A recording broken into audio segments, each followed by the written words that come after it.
കൂടുതൽ വീഡിയോകളും വാർത്തകളും കാണുവാൻ ഞങ്ങളുടെ ചാനൽ സബ്സ്ക്രൈബ് ചെയ്യുക. Please subscribe our channel. ഇന്ന് നമ്മൾ കേരളത്തിൽ ഏറ്റവും കൂടുതൽ കണ്ടുവരുന്ന ദന്തരോഗത്തിൽ ഒന്നാണ് പല്ലുവേദന. പല്ലുവേദന കൊച്ചു കുട്ടികളിൽ തൊട്ട് മുതിർന്നവർക്ക് വരെ പല്ലുവേദന ഉണ്ടാകുന്നു. ഈ പല്ലുവേദന അനുഭവപ്പെടുമ്പോൾ നമ്മൾ ആദ്യമായി ഓടിച്ചെല്ലുന്നത് ഒരു ദന്ത ഡോക്ടറിലേക്കാണ്. ഇന്ന് പക്ഷേ ആ സമ്പ്രദായം മാറിക്കൊണ്ട് സ്വയം ചികിത്സയിലോട്ടാണ് മിക്കവരും എത്തിച്ചേരുന്നത്.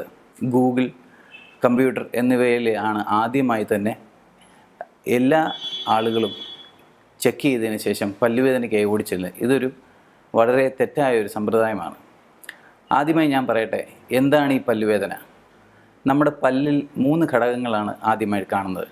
ആദ്യം പല്ലിൻ്റെ ഏറ്റവും ഔട്ടർ ലെയറായ ഇനാമൽ, അത് കഴിഞ്ഞാൽ ഡെൻറ്റിൻ, അത് കഴിഞ്ഞതിൻ്റെ ഉള്ളിൽ പൾപ്പ് അല്ലെങ്കിൽ രക്തസമ്മർദ്ദമുള്ള ഒരു ചേംബറാണ് ഈ പൾപ്പ് എന്ന് പറഞ്ഞത്. പല്ലുവേദന എങ്ങനെയാണ് നമ്മൾ ആദ്യമായിട്ട് അനുഭവപ്പെടുന്നതെന്ന് പറഞ്ഞാൽ ഒരു പുളിപ്പായിട്ടാണ് നമ്മൾ എല്ലാവരും അനുഭവപ്പെടുന്നത്. അപ്പോഴും നമ്മൾ ആരും ശ്രദ്ധിക്കാത്തൊരു കാര്യം, ഈ പുളിപ്പിന് വേണ്ടിയുള്ള പേസ്റ്റുകളും അല്ലെങ്കിൽ ചെറിയ ചെറിയ മരുന്നുകളും മാത്രം നമ്മളെടുത്ത് ഉപയോഗിക്കുന്നു.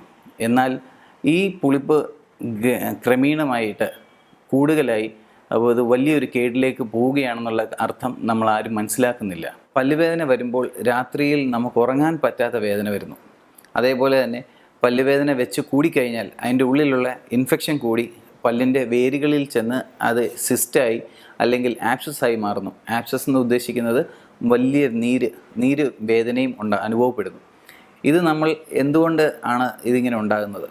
പല്ലിൻ്റെ ഉള്ളിലുള്ള കേട് താഴോട്ടിറങ്ങി പൾപ്പ് ചേമ്പറിലെത്തി അത് ഇൻഫെക്ഷനായി വർഷങ്ങളോളം അത് ഇരുന്ന് ആ ബാക്ടീരിയയെ കോളനൈസ് ചെയ്ത് കഴിയുമ്പോൾ നിങ്ങൾക്ക് ആ ഇൻഫെക്ഷൻ കൂടി അത് ബുദ്ധിമുട്ടിലേക്ക് എത്തുന്ന ഒരവസ്ഥയാണ് ഈ പറഞ്ഞ ആപ്സസ്.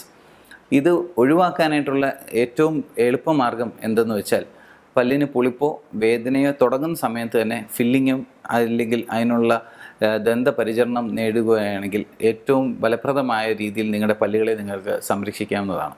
കൊച്ചുകുട്ടികളിൽ നമ്മൾ ഏറ്റവും കൂടുതൽ കാണുന്നത് അവരുടെ ദന്തക്ഷയം വരുന്നതും അല്ലെ പല്ലിന് കേടുവരുന്നതും കാരണമാകുന്നത് അവർ ഉപയോഗിക്കുന്ന സോഫ്റ്റ് ഡ്രിങ്ക്സ്, ചോക്ലേറ്റ്സ് അല്ലെങ്കിൽ അതേപോലുള്ള ജങ്ക് ഫുഡ്സിലൂടെയാണ് കൊച്ചുകുട്ടികൾക്ക് കൂടുതലും കേടുകൾ സംഭവിക്കുന്നത്. മുതിർന്നവർക്കാകട്ടെ അവരുടെ ദുശീലങ്ങളിൽ നിന്നാണ് കൂടുതലായി പല്ല് വേദനയും അല്ലെങ്കിൽ പല്ലിനുള്ള കേടും സംഭവിച്ചു വരുന്നത്. പല്ലുവേദന വരുമ്പോൾ നമ്മൾ പ്രത്യേകം ശ്രദ്ധിക്കേണ്ട ഒരു കാര്യം, ചെറിയ തോതിലാണെങ്കിൽ അത് പല്ലിനെ അടച്ചെടുത്ത് നമുക്കതിനെ ഭദ്രമാക്കി കഴിഞ്ഞാൽ അത് വളരെ സുഗമമായി തീരും. ഇല്ലെങ്കിൽ ഈ പല്ലുവേദന കൂടിക്കഴിഞ്ഞാൽ ഇത് പല്ല് റൂട്ട് കനാൽ എന്ന സംവിധാനത്തിലേക്ക് പോകും. ഇല്ലെങ്കിൽ അത് പല്ല് എടുത്തു കളയേണ്ട ഒരവസ്ഥയിലോട്ട് വരെ ഈ പല്ല് വേദന നമ്മളെ കൊണ്ടെത്തിക്കുന്നു. ഇതാണ് പല്ലിൻ്റെ ഘടന. ഈ പല്ലിൻ്റെ ഘടനയിൽ ആദ്യമായി കാണുന്നതാണ് ഏറ്റവും ടോപ്പ് ലെയറാണ് ഇനാമൽ. അതിൻ്റെ ഉള്ളിലെ ലെയറാണ് ഡെൻറ്റീനിന് ശേഷം കാണുന്നതാണ് പൾപ്പ് ചേംബർ. ഇതിലാണ് രക്തക്കുഴലുകളും നെർവ് എൻഡിങ്സും എല്ലാം തന്നെ ഉള്ളത്. ഈ പല്ല് നമ്മൾ എവിടെയാണ് ഇരിക്കുന്നത്? പല്ലിരിക്കുന്നത് എല്ലിൻ്റെ ഉള്ളിലേക്കാണ്. ഇതിൻ്റെ അകത്ത് വരുന്നതാണ് ബോൺ. ഈ ബോണിലേക്കാണ്, നമ്മുടെ ബോണി സോക്കറ്റിലേക്കാണ് പല്ലുകൾ വന്ന് ചേർന്നിരിക്കുന്നത്. ആ ബോണി സോക്കറ്റിൻ്റെ മേളിലൂടെയാണ് കയറി വരുന്നത് ജിഞ്ചൈവ. ഈ ഘടകങ്ങളാണ് നമ്മുടെ പല്ലിനെയായിട്ട് സംബന്ധമായിട്ടുള്ള കാര്യങ്ങൾ. എന്താണ് പല്ല് കേട്? പല്ലിൻ്റെ ഉള്ളിൽ ഇനാമൽ ലെയറിൽ ചെറിയ ബാക്ടീരിയകൾ വന്ന് കോളനൈസ് ചെയ്യുന്നു. നമ്മൾ പല്ല് തേക്കാതെയും നല്ല രീതിയിൽ ആഹാരം കഴിക്കാതെയും കുട്ടികൾ, പ്രത്യേകിച്ച് ജങ്ക് ഫുഡ്സും അതേപോലുള്ള ഷുഗർ കോട്ടഡ് ആയിട്ടുള്ള കൂടുതൽ ആഹാരം കഴിക്കുന്ന കുട്ടികൾക്ക് ബാക്ടീരിയകൾ വന്ന് കോളനൈസ് ചെയ്യുന്നു അല്ലെങ്കിൽ വന്ന് പറ്റിപ്പിടിച്ചിരിക്കുന്നു. പല്ല് കേടെന്ന് പറഞ്ഞാൽ സാധാരണ നമ്മൾ കാണുന്നത് പല്ലിനെ ആരും തുറന്ന് ഇതാക്കുന്നതല്ല, ചീത്തയാക്കുന്നതല്ല. അതല്ലാതെ ഈ പറയുന്ന ഈ വസ്തുത ഇപ്പോൾ നമുക്കിത് കാണാം.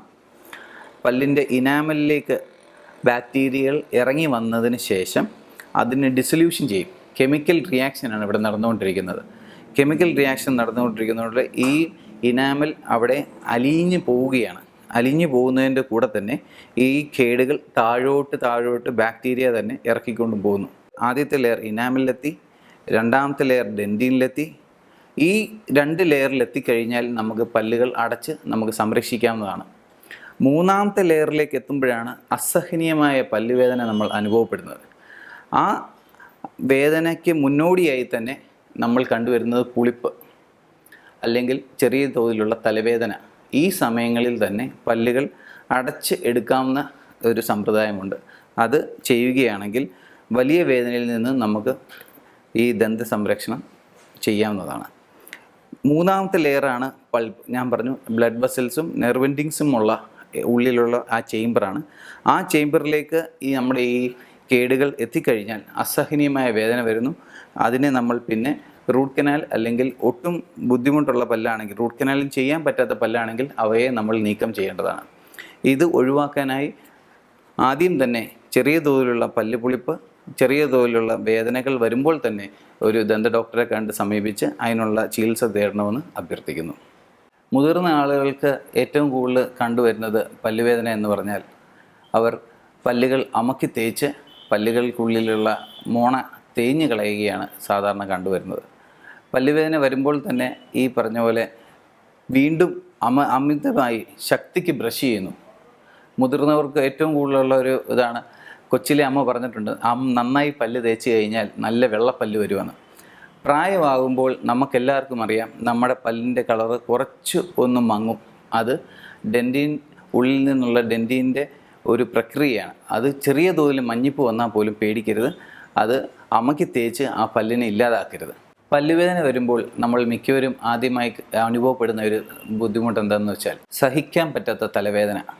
മിക്കവരും പോയി ന്യൂറോ സർജനെയും ENTയെയും പോയി കാണുന്നു. തലവേദനയ്ക്ക് വേണ്ടി മൈഗ്രെയിൻ പോലുള്ള ഒരു അവസ്ഥയിലേക്ക് പോയി അവർ അത് ചികിത്സ തേടുന്നു.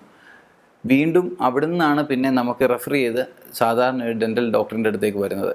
തലവേദനയ്ക്കായുള്ള മരുന്നുകൾ മേടിക്കുമ്പോൾ പ്രത്യേകം ശ്രദ്ധിക്കുക. ഈ ഗുളികകൾ കഴിക്കുമ്പോൾ അല്ലെങ്കിൽ മരുന്നുകൾ കഴിക്കുമ്പോൾ ഒരു ദന്ത ചികിത്സയോ അല്ലെങ്കിൽ ഒരു ദന്ത പരിശോധനയ്ക്കോ ഒന്ന് സമയം കണ്ടെത്തി അതിൽ നിന്നും ഒരു പോടോ അല്ലെങ്കിൽ മോണരോഗമോ ഉണ്ടെങ്കിൽ ഇതിനുള്ള ചികിത്സ തേടുവാണെങ്കിൽ നിങ്ങളുടെ തലവേദന ഒരു പരിധിവരെ കുറയ്ക്കാവുന്നതാണ്. പല്ലുവേദന വരുമ്പോൾ മലയാളി ആദ്യം തന്നെ ചെയ്യുന്നത് എന്താ? നേരെ ഒരു മെഡിക്കൽ സ്റ്റോറിലോട്ട് ഓടിച്ചെല്ലുന്നു, അല്ലെങ്കിൽ ഒരു ഷോപ്പിലോട്ട് ഓടിച്ചെന്ന് അതിനുള്ള മരുന്നുകളും അല്ലെങ്കിൽ പല്ലുവേദനയ്ക്കുള്ള പ്രൊഡക്ട്സും തലവേദനയ്ക്കുള്ള പ്രൊഡക്ട്സും എല്ലാം സ്വയം ചികിത്സയാണ് തേടുന്നത്. ഇത് വളരെ തെറ്റായ ഒരു സമ്പ്രദായമാണ്.